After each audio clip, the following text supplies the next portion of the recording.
In this quick tutorial, I'm going to show you how you can use advanced search on Twitter.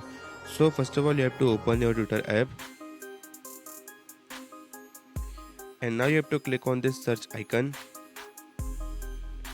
and then you have to click on this over here search icon in the top, and now you have to search whatever you want. So let's say I will search online business over here, and then if you want to use advanced search, so first of all you have to click on this filter,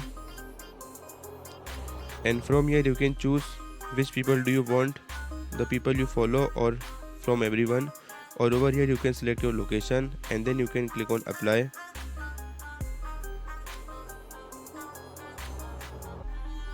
So as you can see, you can use advanced search right here. So that is how you can use advanced search.